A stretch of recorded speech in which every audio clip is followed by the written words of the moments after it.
Hi guys, Stacy Awino here. Welcome to your number one motivational channel. And in this video, I just wanted to share a story about something that happened to me. And this story is basically just a lesson that I learned about what I share on social media and how much I share and the response that I get. So this happened a while back. What happened was I posted a photo about my condition. I think it was a photo of my leg or something like that. And I think this person was just curious about the whole situation.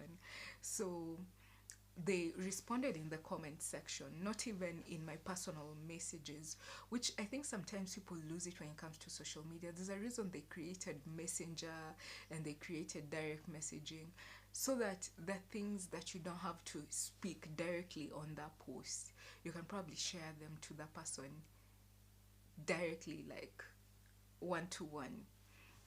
But anyway, this person responded to me and they told me, "Hey Stacy, I feel like maybe you are embarrassed and ashamed of yourself because you don't share fully what your condition is about.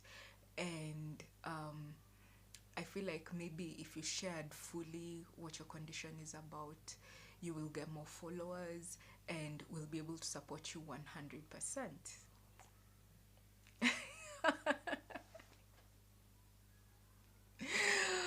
Oh man. Ah, okay, so this is what I thought about that post, and I'll tell you what I responded to him. But first, let me just take apart the things that he said. So, first of all, he said, "It seems like I'm embarrassed, or maybe I don't love myself, or something of the sort." First of all, I love myself so much. That is why I keep sharing photos of myself. But I need to love myself, need to love God more and then love myself, as a Christian, that always is on my mind.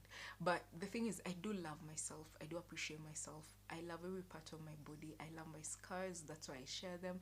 I love my story. That's why I share it. And I feel like, okay, so that's the first part when he said, "I don't love myself." When he said, if I shared more of my story, I'd get more followers.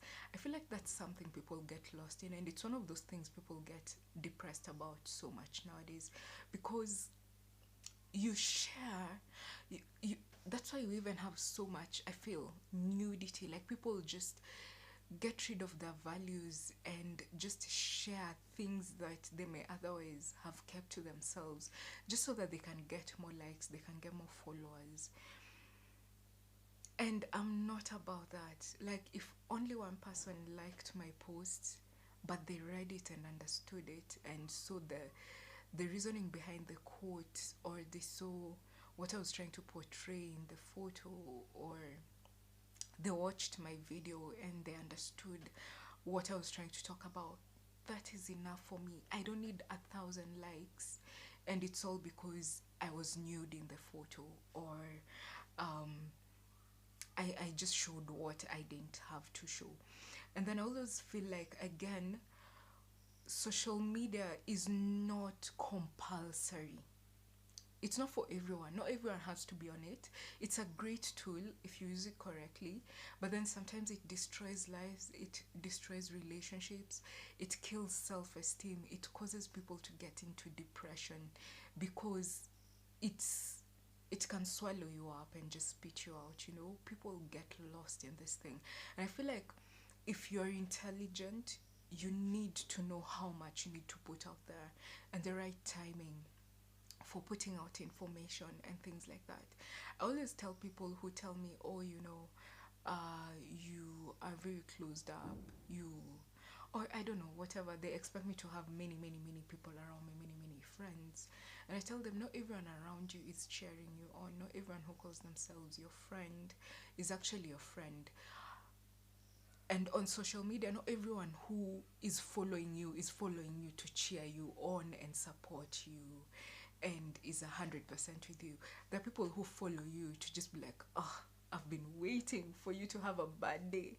Why aren't you having a bad day? Are you always smiling?"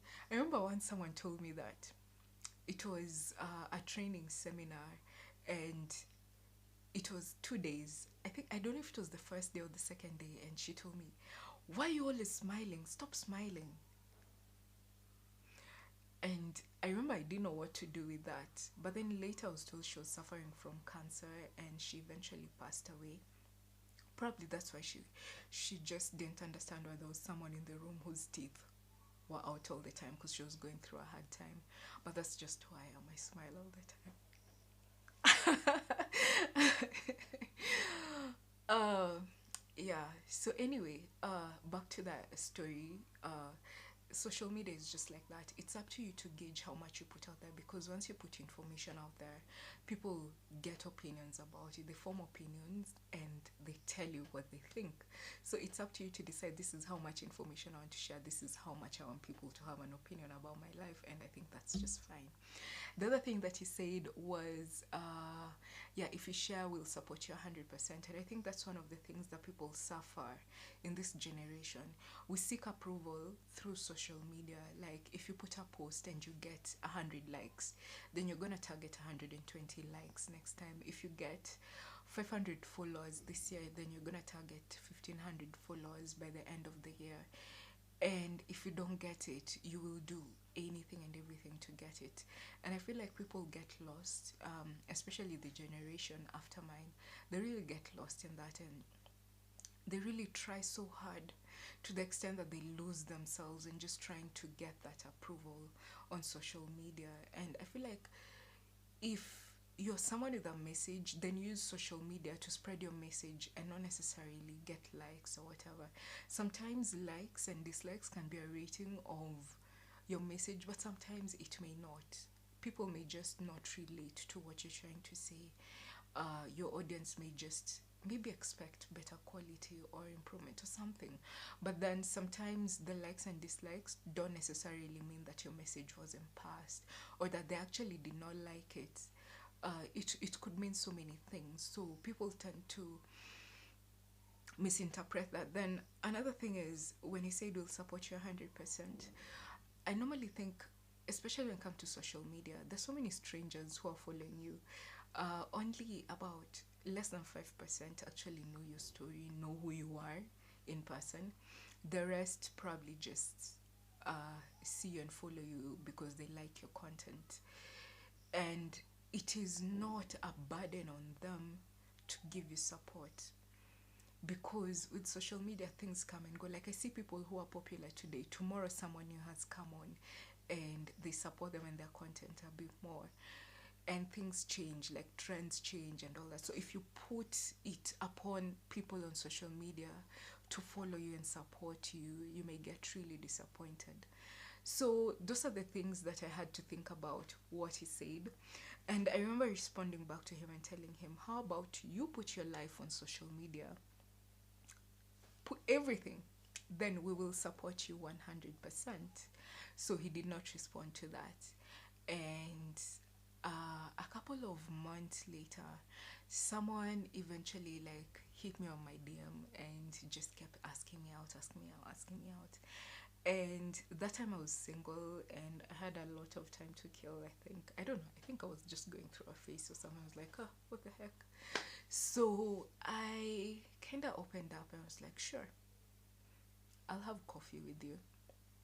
And that eventually happened because he was very persistent, and kind of checked him up and didn't seem like a psycho. So I was like, oh. Yes. So I went out and we sat and had coffee and talked, and eventually I was like, hey, do you remember that person who told you that you should share your story a bit more? That was me. I was like, whoa, that was you? So let me tell you why I was surprised.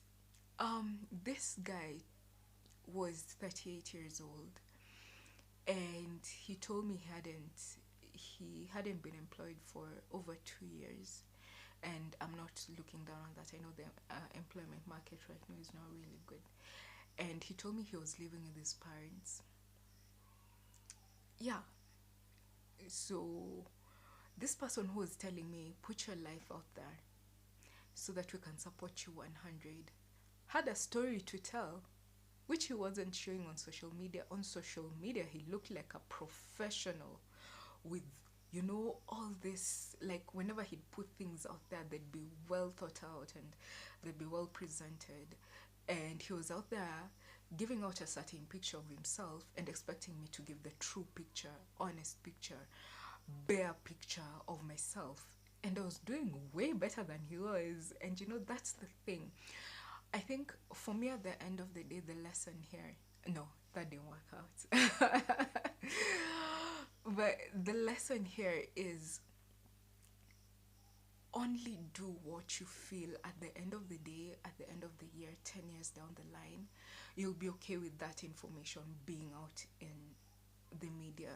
You'll be okay with what you've put out, and you'll feel like you've respected yourself and the people who care about you, and you'll feel like you don't put it out. Don't put things out with the expectation of people to love you or care about you or show you support.